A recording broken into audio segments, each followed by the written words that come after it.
given that there are, you know, now countless new tools and countless media channels and just way more information and content, has that put people in that more in the technical aspect of, you know, I've got a bunch of stuff to learn, but it's not big picture thinking. I got to know the code. I got, you know, 140 characters. That's it. Yeah, that's it. This I can learn it all in 140 characters. Yeah. This makes me crazy. This makes me crazy. Everybody's rushing for digital, for channel training. Yep. And I like, if you're only doing channel training now, first of all, you're so far behind the curve to begin with, and second of all, if you don't start thinking, the training should be about how did this happen. The consumer has made this happen. We don't own it anymore. Consumer owns it. How did that happen? If you don't analyze and understand that, you will never get close to the consumer. They're so far ahead of us that, and you know, the joke of the consumer is so up front, the agencies are kind of running to catch up, and the clients are so far behind they can't even see the agency. You know, and that's the challenge. You'll get it. You can get ahead of it. That comes back to Suzanne's point of the big idea thinking, of training people for the big idea, because if they're doing that, they're not thinking about I need to train digital on or this media.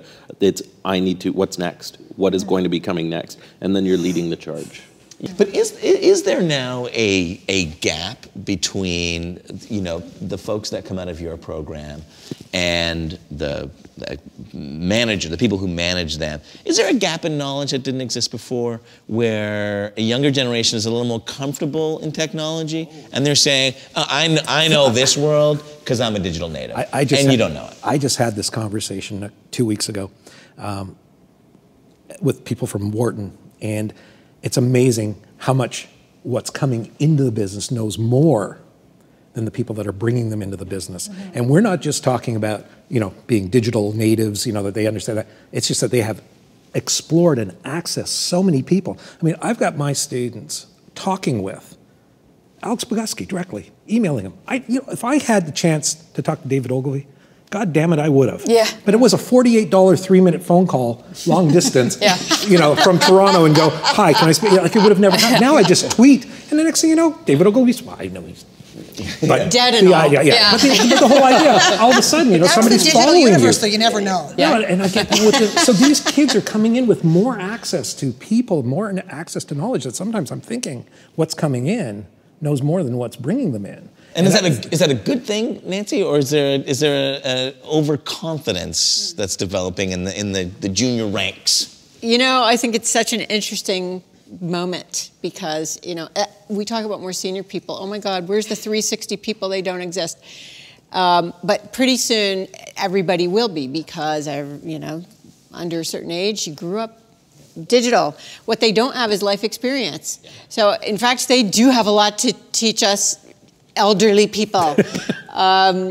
But yeah, the giant gap in actual life and work experience. And they don't have the strategic framing either. You know, they might know the tools. They can say it as a user. They can speak natively as a user, but they can't step out. And this is one of the biggest things that we try to unlock for people is they can describe stuff and they can explain the why, but they can't connect the two things. Which is where that filter has to come in. They can't speak strategy. Which is where that filter has to come in from the agency, where you have this young person who is chock full of knowledge, has had access to more knowledge than any of us ever were. Now we need somebody inside to train them to filter that so that we can frame it, put it into a context of why we do. I mean, I'm actually quite surprised or shocked, disappointed, I don't know, when I talk to kids and, you know, students or whatever, and we talk about social media, they know we want to do it on Twitter and Facebook. And I say, what does that mean? What if I took away Twitter and Facebook? Because by the time you're really, it's probably going to be gone anyway. So what is it? What does that mean? Now, don't just tell me the next thing. Don't say, well, it's going to be Foursquare, or it's going to be Cloud, or it's going to be, no. Or just, what does this mean? And they don't. What kind of community do you want to create here? They don't get it. What do you mean? And the notion of what social media truly is as an art form, or as a communication platform, or as a mindset, they're not there. They go, yeah, I'm on Twitter. You got a Facebook, lots of friends. Lots of friends on Facebook. When you say that, the funny exchange I kind of had in my head was somebody saying, I'm sorry, I was trained on MySpace. It's going to be outdated in a heartbeat. I was trained on MySpace. I'm a MySpace person. So clearly I'm 28 opposed to being 26. That could kill you, I'm not 28. Seriously, I'm not 28. No, but what's the one thing you each want people, whether it's organizations or individuals, what's the one thing that would make our industry better in the world of training, Anthony? Just from my point of view, when you bring in the interns, when you bring in the juniors, that the mentorship program is truly a mentorship program, that the internship is meaningful, that the learning continues, and you focus the learning not just on what your agency does, but what's going to benefit them, which also comes back to where do we put the life skills in that. I think the agency can continue, and they will grow good people that will stay on, and you get that in at the beginning, you build a culture, you introduce that culture, I think you get a retention factor. And I think the industry, if they could address that, really that would be a great, at least from my perspective as an educator. Nice. Nancy? Just do it. Prioritize it, reprioritize it. Yeah. Bring it back. We've made a horrible mistake. I love that. Wow. We've made a horrible mistake. Admit, we've made a horrible mistake. Yeah. Yes. I'd say listen to the people that are coming in, listen to your current staff. What do they want? What do they need?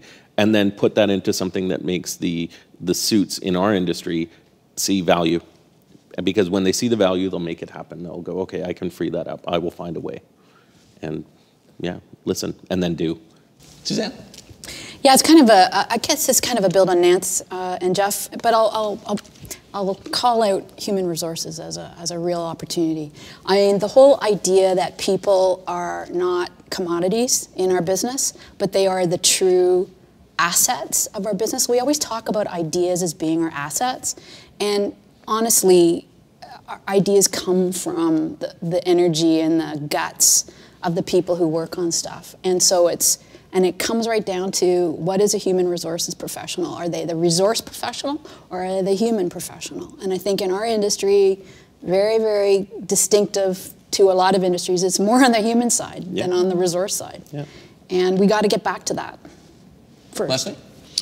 I think we have to change the bad rap the training gets. I think give the people the kind of training they deserve, because if you do, they're going to want to train, and it's going to make them hungrier to learn. And in our business, the hunger to learn is what our business is all about. Don't worry so much about, oh my God, is this the perfect training for right now in this moment in time? There are fundamental underpinning skills that everybody who works in the ad biz will need.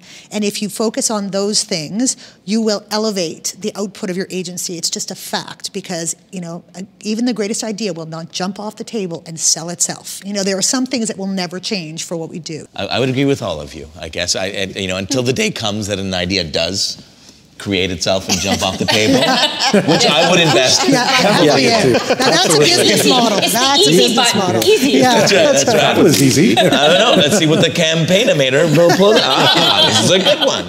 Well, thank you all very much for coming. I really appreciate you taking the time. And to everybody else, thank you very much for tuning in and watching. I'd like to thank our partners for Exchange, Cartledge Digital, our full production team here. Tantrum did the titles for the show off the top, so thank you very much to those guys. And of course, to our media partner, Marketing Magazine. So leave your comments below, wherever below is, and tune in next month. Thanks a lot.